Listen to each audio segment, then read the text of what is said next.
घर में दो दो बहुएं आने से अब गायत्री को आराम करना चाहिए था। उसे घर के कामकाज से छुट्टी ले लेनी चाहिए थी, लेकिन गायत्री ऐसी नहीं थी। वो तो आज भी दोनों बहुओं से ज्यादा ही काम करती थी। एक रोज, लीजिए जी चाय पी लीजिए। अरे अपने बेटों को भी कभी सुबह सुबह उठा लिया कर। अरे मैंने आज तक अपनी दोनों बहुओं से कुछ कहा नहीं, तो बेटों को क्या ही कहूंगी। खेलने कूदने की उम्र है बच्चों की, चैन की नींद सोने दो अभी, और अब ज्यादा बहस मत करो। चलो जल्दी से चाय पीने। तभी उसके दोनों बेटे भी हॉल में आ जाते हैं। गायत्री उन्हें भी चाय देती है। वो चारों चाय पी ही रहे होते हैं कि तभी गायत्री की दोनों बहुएं सुमन और पायल भी अपने कमरे से बाहर आती हैं। ये देखो हमारे पतियों को, हमसे पहले ही निकल कर बाहर आ गए। ये नहीं कि हमारे उठने का इंतजार कर लेते। और क्या, अब सबको यही लगेगा कि घर की बहुएं हैं और सबसे आखिर में यही उठ रही हैं।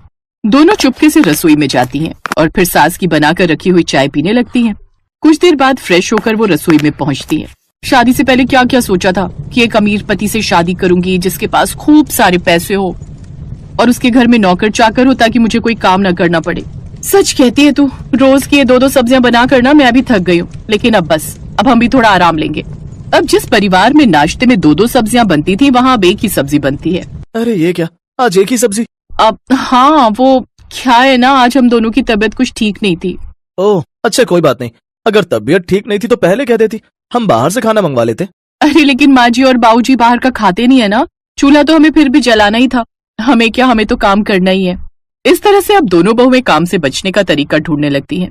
उधर बेचारी गायत्री कपड़े धोकर बाल्टी में रख देती है और अपनी बड़ी बहू सुमन से कहती है, बड़ी बहू कपड़े धोकर रख दिए हैं, जा इन्हें जाकर छत पर सुखा। वो क्या है ना, मेरे बस की नहीं है बाल्टी ऊपर तक लेकर जाना। सुबह का पूरा नाश्ता मैंने ही बनाया माँ जी, कुछ काम तो आप अपनी मछली बहू पर भी डालिए। तभी पायल वहाँ आती है और आंख मारते हुए कहती है, हाँ हाँ, सारा काम तो जेठानी जी ही करती है ना, मैं तो कुछ करती ही नहीं। अब जब कुछ काम न करने का स्टैंप लग ही गया है तो अब कोई एक तिनका भी उठाने को बोल दे मुझे। हाँ तो मैं भी कोई काम वाली बाई नहीं हूँ, मैं भी बहू हूँ इस घर की। दोनों देवरानी जेठानी आपस में लड़ने लगती हैं, जिससे दुखी होकर आखिर में गायत्री खुद ही वो बाल्टी उठाकर कपड़े डालने छत पर चली जाती है। फिर दोनों देवरानी जेठानी ताली मारते हुए एक दूसरे से कहती हैं, वाह मान गए, वाह मान गए आपको भाभी, क्या आइडिया ढूंढा है आपने। अब तो इस तरह हम हर काम के लिए लड़ा करेंगे ताकि फिर हमें कुछ भी न करना पड़े। इस तरह वो दोनों काम से बचने के लिए आए दिन लड़ती रहती और फिर थक हार कर काम गायत्री को ही करना पड़ता। लेकिन कहते हैं ना, खाली दिमाग शैतान का घर, ऐसा ही अब उन दोनों के साथ भी होने लगा। वो दोनों दिन भर मोबाइल चलाती रहती और सोशल मीडिया पर लोगों की पोस्ट देखकर जलती रहती। ये देखो, कोई सिंगापुर जा रहा है, कोई मनाली, और एक हमें जो पास वाले ढाबे से रोटी खाकर आ जाते हैं। ओ पायल, अब जिसकी जितनी चादर होगी वो उतने ही पैर फैलाएगा ना। हाँ, जिसकी जितनी औकात होगी वो तो यही सब बोलेगा। बिल्कुल ठीक कहा तुमने, हमारी अब ऐसी किस्मत कहाँ कि कहीं बाहर की ट्रिप कर सके। ये कहकर दोनों अपने कमरे में चली जाती हैं। एक रोज गायत्री अपनी बहुओं के कमरे में जाती है, जहाँ वो देखती है कि हर तरफ गंदगी ही गंदगी होती है। छी छी छी, ये तुमने अपने कमरे का क्या हाल कर रखा है। अरे और काम नहीं होते तो कम से कम अपना कमरा ही साफ रखो। ये कपड़े बिस्तर पर फैलाए हुए हैं और ये पर्दे देखो कितने गंदे हो रहे हैं। ओफो माँ जी, लाइफ एक बार मिलती है, फिर हम उसे इन घर के कामों में क्यों खर्च करें। बिल्कुल सही कहा आपने। अच्छा भाभी, आपने सुना वो विशाल मेगा मार्ट में सेल लगी हुई है, चलो थोड़ी शॉपिंग ही कर आते हैं। हाँ हाँ, मैं तैयार हो जाती हूँ। दोनों बहुएं शॉपिंग पर चली जाती हैं, लेकिन अब गायत्री भी उनको सबक सिखाने की ठान लेती है। इसलिए वो जल्द ही अपने तीसरे बेटे अर्जुन की शादी तय कर देती है और अपनी तीसरी बहू घर में ले आती है। गृह प्रवेश के वक्त गायत्री हाथों में प्लेट लेकर खड़ी थी कि तभी बाहर गाड़ी आकर रुकती है। उसमें से अर्जुन के साथ प्रिया बाहर आती है, जिसे देख गायत्री मुस्कुराते हुए कहती है, लो आ गई मेरी तीसरी बहू। गायत्री उसका गृह प्रवेश करवाती है। फिर अगले दिन सुबह जल्दी उठकर प्रिया बाहर आती है तो गायत्री घर की चाबियां आते ही प्रिया को दे देती है। अब इस घर को तू अपने तरीके से चला, क्योंकि इस घर की बड़ी बहुओं को तो कोई चिंता है नहीं। ये रख चाबियां। माँ जी, ये अब कुछ ज्यादा नहीं हो रहा, इस घर की चाबियां आते ही आपने तीसरी बहू को दे दी। हाँ तो अब तुम दोनों को फर्क नहीं पड़ता ना इस घर की जिम्मेदारियों से, तो अब मैं इसे ही कहूंगी। आप चिंता मत कीजिए माँ जी, मैं अब अच्छे से इस घर की सारी जिम्मेदारियां संभालूंगी। अब प्रिया उन सब के साथ वैसे ही करने लगती है। वो सुबह जल्दी उठकर घर के काम निपटा देती और अपने सास ससुर की खूब सेवा करती, जिससे गायत्री भी जानबूझकर कुछ भी तोहफा होता तो अपनी छोटी बहू को ही देती और सब जगह उसकी ही अच्छाई करती। अब घर में भी हर कोई सबसे छोटी बहू को ही पूछते, जिससे अब दोनों बड़ी बहुओं की अहमियत घर में कम होने लगी, जिससे अब दोनों को अपनी गलती का पछतावा होने लगा। अब वो दोनों भी सुबह जल्दी उठकर घर के हर काम बराबर करने लगी, साथ ही सबके साथ प्यार से रहने लगी। ये देख अब गायत्री को भी अच्छा लगा। अब वो सब एक साथ खुशी खुशी रहने लगे।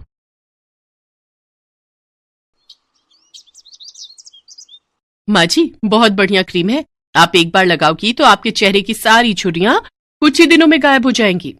अच्छा, फिर तो एक नहीं 2 क्रीम दे दे। वैसे कितने पैसे हुए? माँ जी, मात्र 315 रुपए। ये दोनों एंटी एजिंग क्रीम है। अच्छा रुको, मैं देती हूँ। अरे, मेरे बटुए में सिर्फ 300 रुपए ही हैं। अब क्या करूं? मेरा घर बस थोड़ी दूर ही है। मैं फिर क्रीम बाद में ले जाऊंगी। अभी तो मुझे बाकी का सामान दे दो। 1 सेकेंड, ये लो 15 रुपए। पर बेटी, मैं तो तुम्हें जानती भी नहीं हूं और तुम मुझे बिना जाने पैसे दे रही हो। अभी जान लीजिए आंटी जी, वैसे मेरा नाम स्वीटी है। टेंशन मत लीजिए। वो तो मैं आपको देख रही थी कि आपको क्रीम पसंद आई है, इसलिए सिर्फ 15 रुपए की तो बात है। आप मुझे बाद में दे दीजिएगा। जीती रहो बेटी।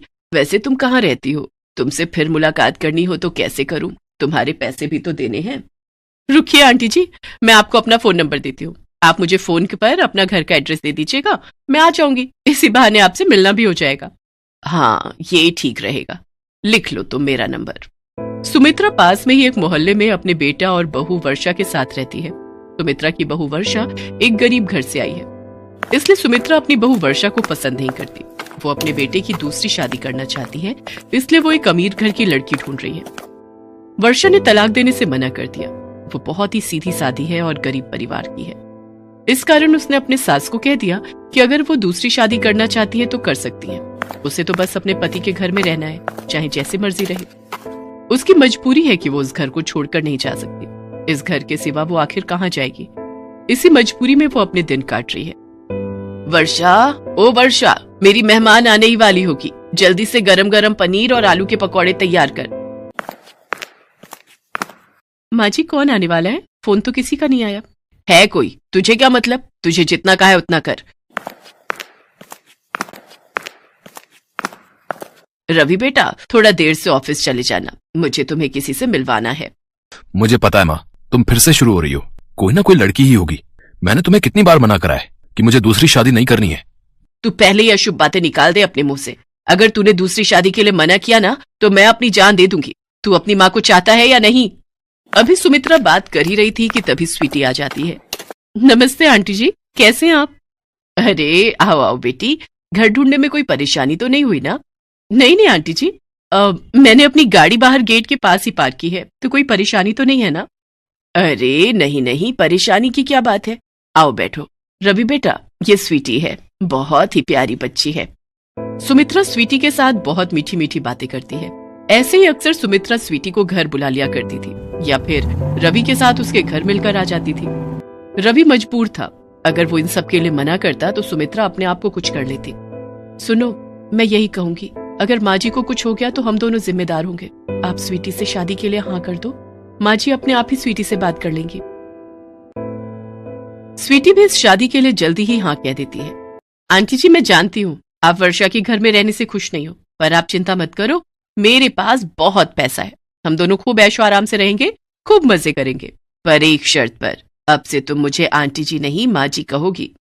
रवि और स्वीटी की शादी हो जाती है और सुमित्रा अपनी बहू वर्षा के लिए सौतन ले आती है। जैसा सुमित्रा ने सोचा था वैसा बिल्कुल भी नहीं हुआ। स्वीटी ने तो आते से ही अपने रंग दिखाने शुरू कर दिए। अरे, ये घर अभी तक गंदा क्यों पड़ा है? क्या यहाँ पर कोई काम वाली नहीं है? नहीं स्वीटी, घर की साफ सफाई का सारा काम मैं खुद ही करती हूँ। तो माँ जी अब तक क्या कर रही हैं? मेरी सहेलियां किटी पार्टी के लिए आने ही वाली होंगी। माँ जी को कहो वो तुम्हारा काम में हाथ बटाए ताकि काम जल्दी हो सके। पर स्वीटी, मैंने माँ जी से कभी कोई काम नहीं करवाया। उनकी उम्र तो देखो, वो इस उम्र में घर का काम कैसे कर सकती हैं? तुम चिंता मत करो, मैं अकेले ही कर दूंगी। तो क्या आराम से बैठकर रोटियां तोड़ने के लिए है वो? मैं उन्हें कभी बुलाती हूँ। माँ जी, ओ माँ जी। क्या हुआ स्वीटी बहू, तुमने मुझे आवाज लगाई? इस वर्षा ने तुम्हें कुछ कहा तो नहीं? किसकी मजाल है जो मुझे कुछ कह जाए? मैं तो आपको बुला रही थी। जल्दी से झाड़ू हाथ में पकड़ो और पूरे घर में लगा दो। मेरी सहेलियों ने आना है। मुझे पूरा घर शीशे की तरह चमकता हुआ दिखाई देना चाहिए। अब आप ऐसे इस तरह बैठी रहोगी तो घर के काम कैसे होंगे? कैसी बातें कर रही हो स्वीटी बहू? जब से वर्षा बहू आई है मैंने घर के किसी काम को हाथ नहीं लगाया। मैं तो घर के काम करना कब का भूल चुकी हूँ। तो आप कर लो, अभी तो कर सकती हो। मुझे कुछ नहीं सुनना, चुपचाप घर का काम कीजिए। ऐसे इस घर में कोई नहीं रह सकता। सुमित्रा सोच में पड़ जाती है। उसने अपने पैरों पर खुद ही कुल्हाड़ी मारी थी। वर्षा जैसी बहू के होते हुए उसने स्वीटी जैसी लड़की को अपनी बहू बनाया, जिसकी वजह से आज वो इस उम्र में घर के काम कर रही थी। क्या बात है स्वीटी, तेरी तो दोनों नौकरानियां बिल्कुल बेकार हैं। इन्हें तो जैसे घर के काम ही नहीं आते। देखा, इस बूढ़ी नौकरानी ने मेरी साड़ी के पल्ले पर दाल गिरा दी। क्या? रुक, मैं अभी ने सीधा करती हूँ। तुम्हारी हिम्मत कैसे हुई मेरी सहेली की साड़ी को खराब करने की? अब तुम भूखी रहोगी, तुम्हें पूरा दिन कुछ खाने को नहीं मिलेगा। तुम्हारी यही सजा है। रवि कहीं बाहर गया हुआ था। उसके पीछे ही स्वीटी ने सुमित्रा और वर्षा को बहुत परेशान किया। सुमित्रा भूखी प्यासी घर के काम कर रही थी। तभी वर्षा चुपचाप उसके लिए खाना लेकर जाती है। माँ जी, ये लीजिए, खाना खा लीजिए, आपको भूख लगी होगी। पर वर्षा बहू, ये खाना तो तुम्हारा है, तुम मुझे दे रही हो, फिर तुम क्या खाओगी? माँ जी, मुझे भूख नहीं है, मेरे से ज्यादा आपको खाने की जरूरत है। आपको अपनी बीपी की दवाई भी लेनी होती है ना, आप ये खाना खा लो। मेरे से कितनी बड़ी गलती हो गई, मैं अपनी बहू की सौतन ले आई। हे भगवान, मेरी गलती को क्षमा कर देना। वर्षा बहू, तू चिंता मत कर, अगर गलती मैंने की है तो मैं ही इसे सुधारूंगी भी। मैं स्वीटी को घर से निकाल कर ही दम लूंगी। स्वीटी सुमित्रा की बातें सुन लेती है और गुस्से में आ जाती है। क्या कहा? मुझे घर से निकालोगी? मैं तुम दोनों को ही इस घर से निकालकर बाहर फेंक दूंगी। ये घर मेरा है, अब से यहाँ मैं और रवि रहेंगे। हम दोनों पति पत्नी के सिवा यहाँ कोई नहीं रहेगा। निकलो यहाँ से दोनों बाहर। इससे पहले कि रवि आए, मैं तुम्हारी शक्ल तक नहीं देखना चाहती। निकलो बाहर, निकलो। तभी रवि आ जाता है, उसके साथ पुलिस भी थी। मिस्टर रवि, आपने सही समय पर हमें इस लड़की के बारे में खबर दे दी, वरना आपका पूरा परिवार जो है ना, खतरे में आ सकता था। माँ, इस लड़की का नाम स्वीटी नहीं, चांदनी है। आज सुबह मैंने एक अखबार में इसके बारे में पढ़ा। ये एक चोर है। आप दोनों को घर से बाहर निकालकर ये यहाँ अकेली रहना चाहती थी, ताकि ये इस घर को अपने नाम करके सब रुपया पैसा बटोर कर यहाँ से रफू चक्कर हो जाए। और आज जो इसकी सहेलियां आई थी ना, वो भी चोर है। उन्हें भी पुलिस ने अपनी हिरासत में ले लिया है। ये पूरा एक गैंग है जो रुपया पैसा जायदाद अपने नाम करके रफू चक्कर हो जाते हैं। वरना खुद ही सोचो, कोई अनजान लड़की आपको क्रीम के लिए पैसे क्यों देगी, और एकदम से दूसरी शादी के लिए कोई हाँ क्यों करेगा?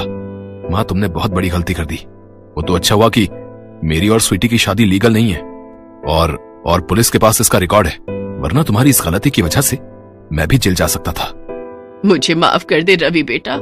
वर्षा बहू, मैंने पैसों के लालच में आकर अपने ही बेटे की जिंदगी खराब करनी चाहिए। इंस्पेक्टर साहब, ये स्वीटी बहुत गलत लड़की है।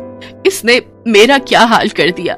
मेरी वर्षा बहू कितनी अच्छी है, लाखों में एक है।